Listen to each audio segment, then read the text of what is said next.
I've broken this job down into two videos. The one is for the rear differential. This one's going to be for the front differential. That way it's just easier to find when you're searching for them. If you only have the two-wheel drive version of the 4Runner, then you only have to do the rear. What we're talking about is this is the rear differential, and this is the front differential, and the center is the transfer case. And what the center does is it translates the energy and the motion from the engine to the rear wheels, and the differential makes the spinning action of the propeller shaft translate to the tire. So it's like basically a 90-degree turn. There's a bunch of gears in here that need oil.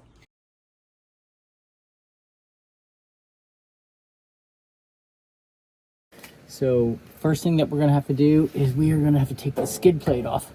This is the one that has the oil filter, the oil plug drain skid plate or mini plate here.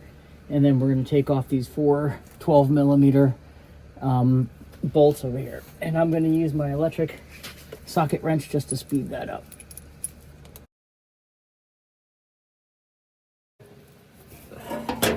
I'm going to put this on the side. Obviously you don't need an electric ratchet to do this, but it makes the job much easier and faster, as you can see. All right, so just in case you haven't seen this before, this is my Fumoto valve for changing oil. Really slick, really nice to have. Makes things very easy and clean. Just so you can see this, this is the fill port. We're going to open this first to make sure that we can at least get this out open. Again, just to rub that in. If you take this off and you can't get that open, you can't drive a car to get it taken off. So we're going to just, this is pretty clean, but I'm going to clean this up anyway, just so we don't get any crap in here. And that's what we'll do next.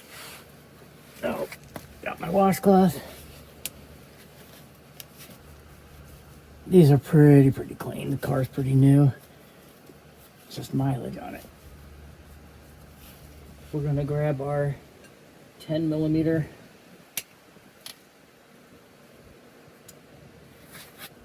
it's a hex driver. This one is a 3/8 drive, so I'm going to hook this up to my breaker bar. So I'm going to put an adapter in there.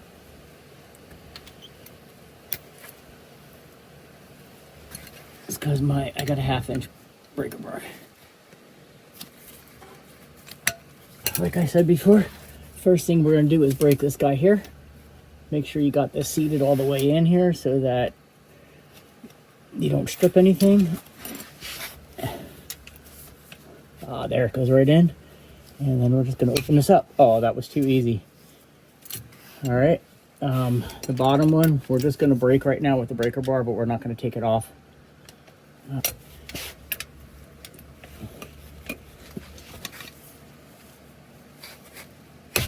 Okay, again, really easy, but just had me a pickle for a second.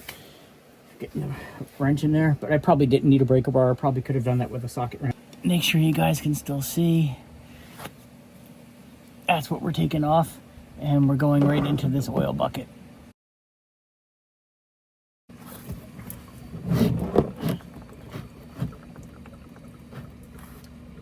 Now, I'm splashing a little bit because I didn't vent that at the top.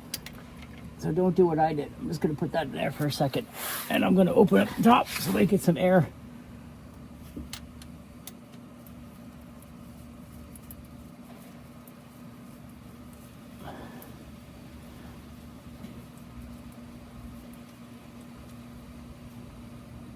There you go.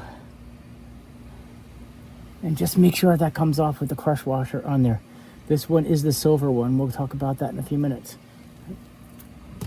See, that's much better. All right, my fault. This one is the copper crush washer, the bottom one. Now I'm going to take this out because it's got a magnetic plug, and there's a bunch of crud in here. So while that's draining, I'm going to clean this off. I just want to show you this real quick.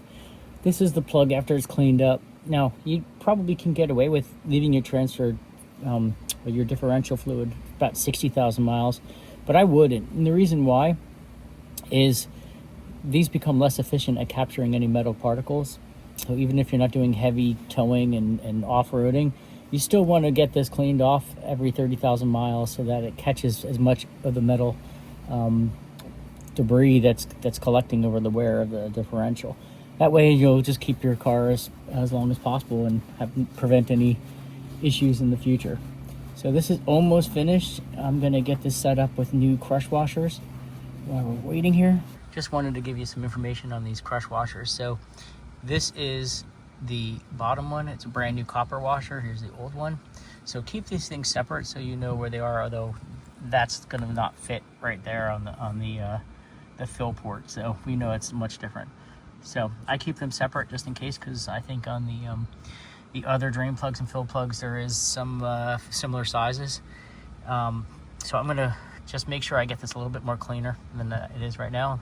And this guy right here, I'm going to take off, make sure we get rid of this crush washer on here, the old one, so we don't double up. And then I'm going to put the new one on, like that. And what we want to do is we want to make sure we clean this off. It's still dripping out quite a bit. All right, there's some pretty big crap in there, so let me get that.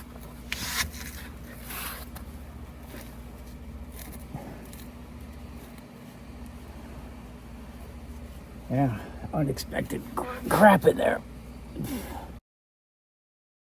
That looks good. I'm going to put this on here. And then we'll torque it up as soon as we have it on there. So the torque for that is 48 foot-pounds. Woo! So I'll get my torque wrench set. So this is set to 48 foot-pounds.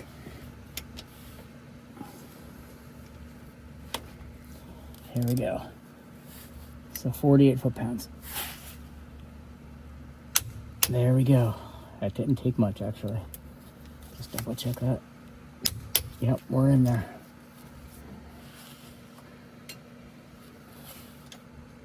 Okay, now comes the filling with the transfer pump. Again, this is my transfer pump. I do have a nice tip on here that goes in the hole and holds itself free, but you do not want to accidentally push that all the way through. It would be a nightmare getting that out.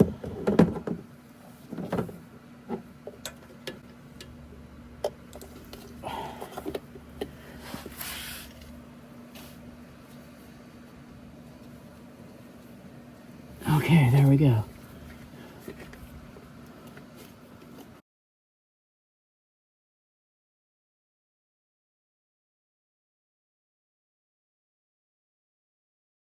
Okay, you can see that dripping out pretty good.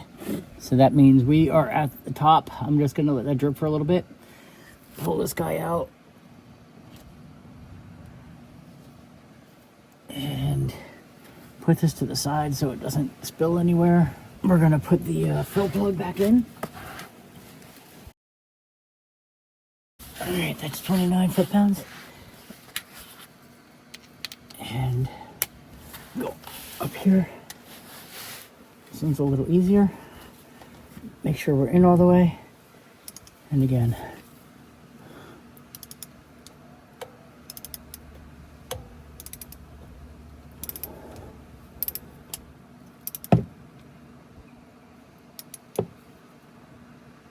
Almost there. There we go. That is 29 foot-pounds. We want to get up in there and just make sure we can clean all this stuff off.